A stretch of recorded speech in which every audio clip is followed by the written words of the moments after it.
New York, Hillary Clinton pushed back against one of the most frequent criticisms she faced as a candidate last year, a lack of authenticity, agreeing with an interviewer that it amounted to a bulls and sexist double standard.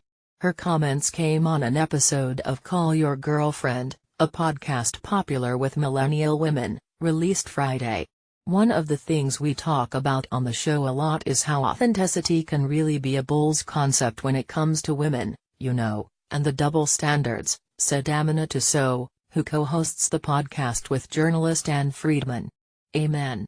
Amen, sister, replied Clinton, who is in the midst of a book tour for What Happened, a nearly 500-page look at her run for the presidency as the first ever major party female nominee. In the book, Clinton told Sow, I try to be as candid as I can.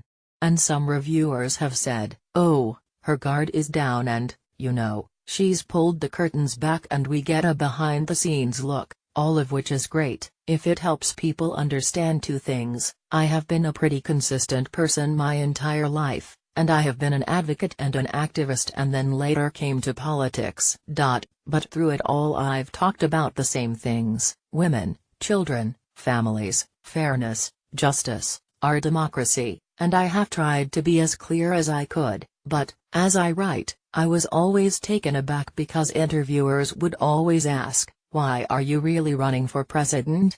I didn't see them asking Marco Rubio or Bernie Sanders or Ted Cruz, why are you really running for president? I always was struck by that, Clinton added. What do you mean, really? Oh, if only she'd be her authentic self. Well, my authentic self is what you see is what you get. And I was not going to be enticed or berated into being something that I'm not. The routine questioning about motivations was a constant stress for me personally, Clinton said. But the larger point is it comes in part from the double standard and the remaining confusion about women in the public arena. If you're too strong and aggressive, people don't like that. If you're too soft-spoken, people don't like that. If you change your hairstyle, people are going to notice. People are definitely going to talk about that, so chimed in. Endlessly, said Clinton.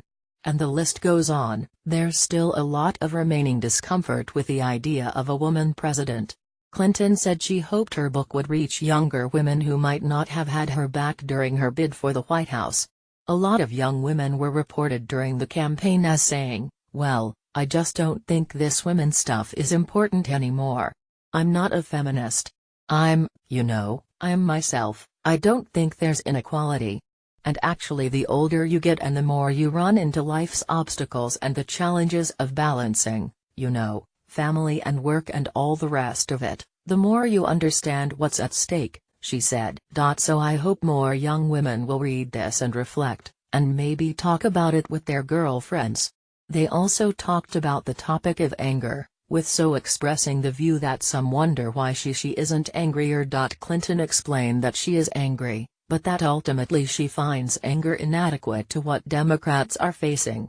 I remain frustrated and I remain dismayed and sometimes even angry about the continuing injustices and unfairness, she said. But what happened in this election that really was shocking is that a sexist, misogynistic candidate who insults women, how they look, how much they weigh, how they behave, got elected because people were willing to overlook his admission of sexual assault. They were willing to overlook his name-calling in pursuit of the political partisan interests. And that, I worry about, has given permission for others to be overtly sexist and misogynistic, as well as racist and prejudiced against ethnic, religious and sexual orientation minorities. You have to be willing to acknowledge your anger, and your determination to do something about it. But anger is not good for you internally. It's bad for your system. It upsets your stomach. It may cause other symptoms. So I don't want people to just be angry, I want people to be strategic, Clinton said. In the reviews of this book, a number of reviewers have said, oh, she's angry. Well, yeah, I am.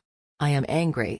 But I also know that if I'm only angry, I can't sound the alarms I'm trying to sound in the book, about sexism and misogyny, about voter suppression of African Americans and young people in particular, about the Russians who not only impacted our election but are still working against us.